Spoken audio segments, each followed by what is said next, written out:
and thanks for joining us from our studios in Israel. I'm Aaron Porras, here with ILTV's morning briefing. Hundreds of protesters have rallied in the Jewish NETIV HaAvot outpost in the West Bank, a gathering that has already resulted in violent clashes with Israeli police. This chaos is the result of a recent verdict from the High Court, ruling that 15 homes in the outpost were illegally built on Palestinian-owned land.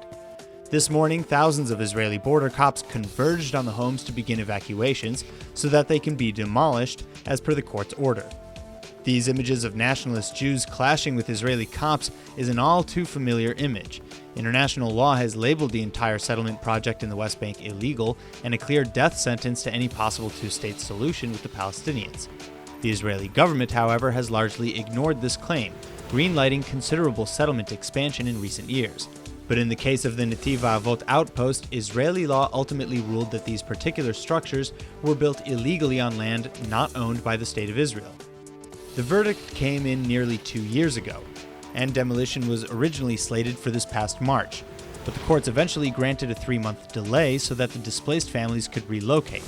But today's clashes, which sees nearly 1,000 protesters clashing dangerously with security forces, is evidence enough that the wounds are still quite fresh.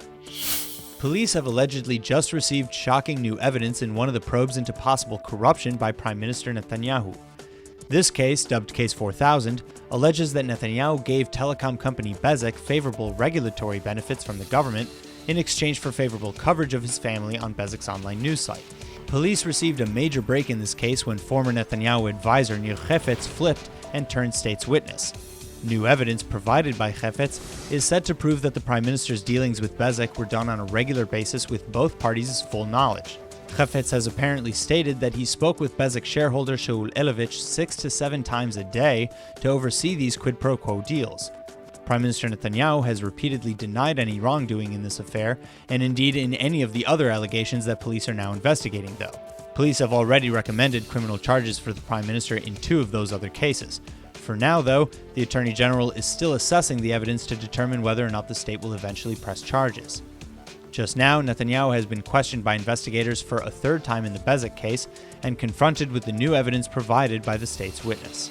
The Defense Ministry has finally offered its recommendation for the future of ultra-Orthodox military conscription, just weeks away from the deadline imposed by ultra-Orthodox parties. The United Torah Judaism Party head Yaakov Litzman said that his party would leave the coalition if a law is not passed on this issue by the start of the Knesset summer recess, June 22nd. The High Court of Justice set its own deadline on the issue as well, after disqualifying the previous religious exemption. Typically, ultra-Orthodox men have been exempt from military service on the grounds that they are studying in religious seminary or yeshiva.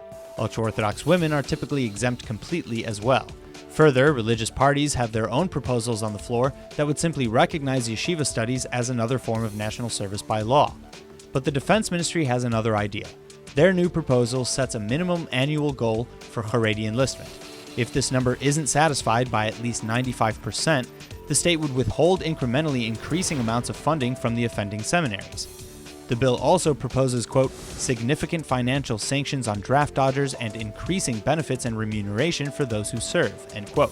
The currently proposed enlistment target for 2018 would be around 4,000, increasing over the next decade in various amounts. 8% annually over the first 3 years, 6.5% for the next 3 years, and 5% annually for the rest. Finally, the Haredi communities would still be eligible for certain exemptions, like not having to enlist until 24 instead of the usual 18. In a shocking revelation, the government of Ethiopia has now stated that it too was considering moving their embassy to Jerusalem, a fact that was until now unknown. But that's not happening anymore, following a recent incident in Jerusalem at an Ethiopian church. A group of Ethiopian monks who own the complex were forcibly removed from it by police, and one monk, reportedly 84 years old, required medical attention after being thrown down. Amateur video published by Channel 10 shows police removing the men from the premises and arresting one. Police spokesperson Mickey Rosenfeld told the Times of Israel that officers were responding to a call about a burglary, and when the monks didn't provide identification, they accused them of trespassing. This is but one of the recent incidents that have made the news about police violence in Israel, though. Last month, protesters in Haifa were injured while demonstrating against the IDF's actions along the Gaza border. In response, there was a push to investigate police brutality in the Knesset, but the Knesset rejected the motion. Since then, however, a Knesset lobby against police violence led by Meretz Party Knesset member Ilan Gilon has been created. Public Security Minister Gilad Erdan and Justice Minister Ayelet Shaked have both abstained from the lobby in protest on the grounds that they find the lobby biased by definition. They barred anyone from the police force or their offices from attending the meetings as well. The latest push against tobacco in Israel is here, and it's coming in an unlikely form. Likud Knesset member YEHUDA GLICK has just announced that he intends to endure a hunger strike beginning immediately and ending when Finance Minister Moshe Kahlon raises the tax on loose tobacco.